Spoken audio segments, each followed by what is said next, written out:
Hello, YouTube. Welcome once again to the Justice Appalachian Homestead high up in the mountains of East Kentucky. I have some floor trim that I need to replace, and we're going to take a drive to Lowe's in Hazard, Kentucky. All right, we're going to take a look at some of the prices, and I'm going to show you how to do some of this floor trim for pennies on the dollar. But right now, what upsets me the most is how they flat out exploit the hardship of these good people here in East Kentucky that lost their livelihoods in the flood. This is flat out robbery. Let's go for a drive. Right there, you see that? $23.98. That same stuff. I went up there to Indiana. I only paid $5 a run for it. Ever since the floods, these people have raised their prices. This is robbery, so I'm going to show you how to save some money because I have some trim I need to put in. And look at this. $30, $20 for what is that? Well, that's probably a 12-foot run or whatever. But either way, I'm going to show you how to do this for pennies on the dollar, man. And all you need is a table saw with an adjustable blade. See if we can't find some other things here, man. This is just robbery. They don't even kiss you first. $11.97 for black mold.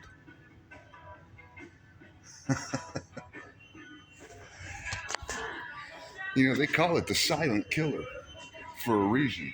You wonder why so many people down here in these small towns are littered with medical clinics, people on oxygen tanks, you know, and they don't even say, well, did you go to Lowe's?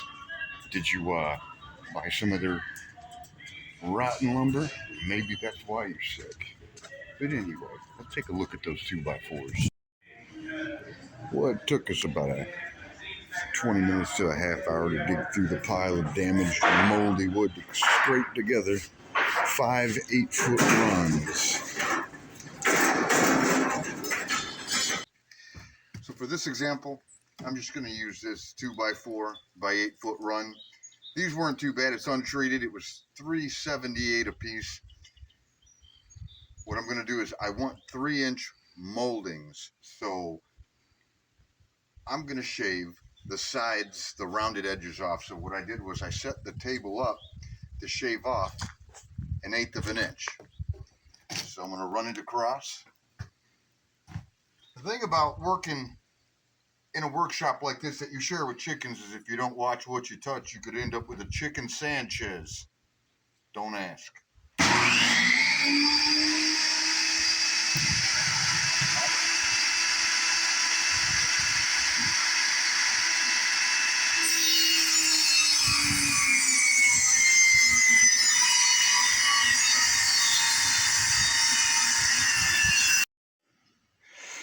Now that we got that nice and square, see, we're in Kentucky. You got to remember that. That's how you say it. So we're square. So I went ahead and I reset that blade right there. So we're going to go ahead and skim that off into 1/2-inch lengths. Well, I got that cut. That was what I needed. Actually, that's a little more than what I needed. And that's okay. Why do you say that, Lonnie? Because while I was going halfway through my next cut, yep, she's dead. So that's all right. I needed to clear some more room out in here for my chickens anyway. Would you look at that? That right there is the remains of the housing from that circular saw. It just melted right off about an hour later. Just plopped right down in the gravel.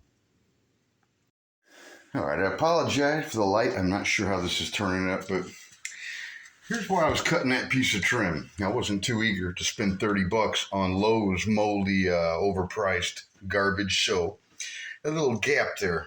That's what happens when you put a layer of 3/4-inch drywall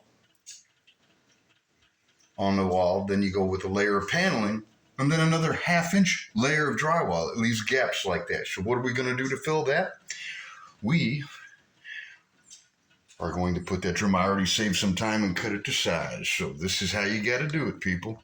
378, and I kept the trim that I pulled off. All the damaged parts I cut off, so it's going to look really good when I'm done. So let's do a quick jump cut. All right, we got that in place. Still a tiny bit of a gap right near the bottom there. So what happens when you put in laminate after, well, without pulling the trim out, I imagine. All right. And there we have it. Fantastic. Well, that about does it for another episode of This Old Box. Don't forget to smash like and subscribe on the way out.